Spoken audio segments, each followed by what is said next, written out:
depressed, running away, anxiety, falling out with anxious, people, try harder, anger.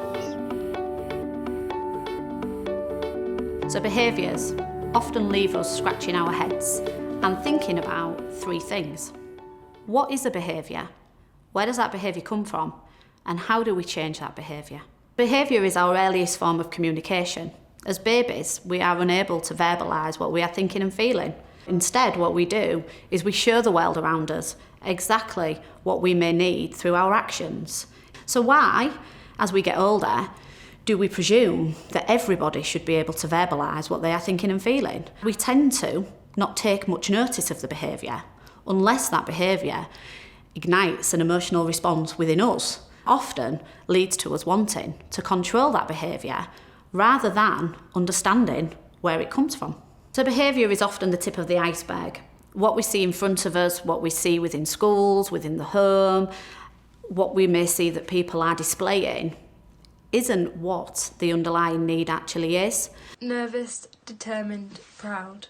If we think about an iceberg, we can see the very top of it, but we know that underneath the waterline, the iceberg is much deeper rooted. If we think about the iceberg model and we think about excited, anxious, sad, determined, scared, lonely, that actually these are all the things that are driving an individual's behaviours. Jealous, scared, lonely. You might find my schoolwork hard. Overwhelmed, uncertain and excited. Don't just see me for my behaviour, see me for being me. So if we never look behind what we see in front of us, we will never ever truly understand what is driving that child's behaviours. So it's really, really important that we look behind what is in front of us and we don't just focus on the behaviour that may be driving a negative response within us. So if we think about our thoughts and feelings, where do those thoughts actually come from? So we know that our thoughts are created by our experiences, by the people around us, by the world that we live in, by the things that we are exposed to.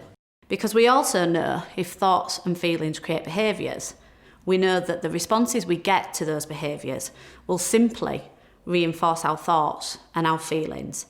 And there you have a behaviour cycle.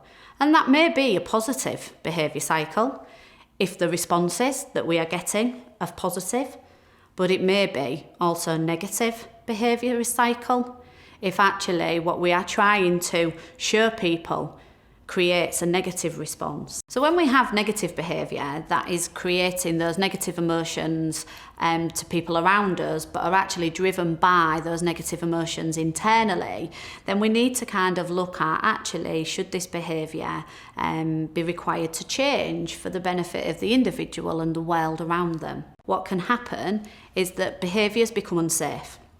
And what that means is that we may need to take control to support them in a safe way. But what that doesn't mean is that we should tip into consistently being punitive. If we can understand where the behaviour comes from, we can support that individual young person to understand themselves and learn different ways to communicate and to express how they're feeling. The best way to do this is to understand our own communication and our own behaviours, because that really is the key to supporting individuals to change how they communicate and how they behave from a negative to a more positive.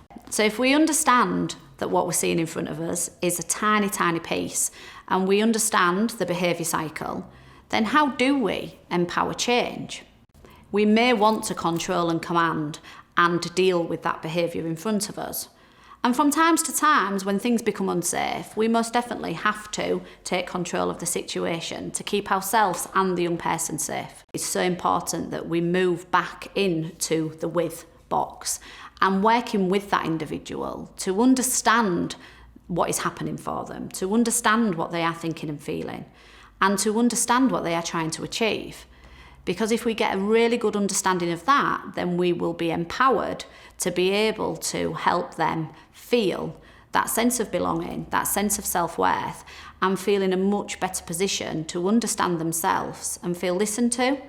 Therefore, we can repair, restore, and build relationships. Facilitating and empowering any kind of change for an individual, it most definitely needs to be done together.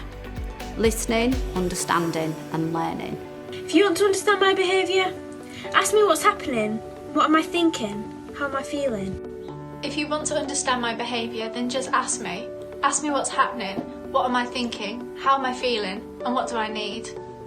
Don't just see me for my behaviour, see me for being me.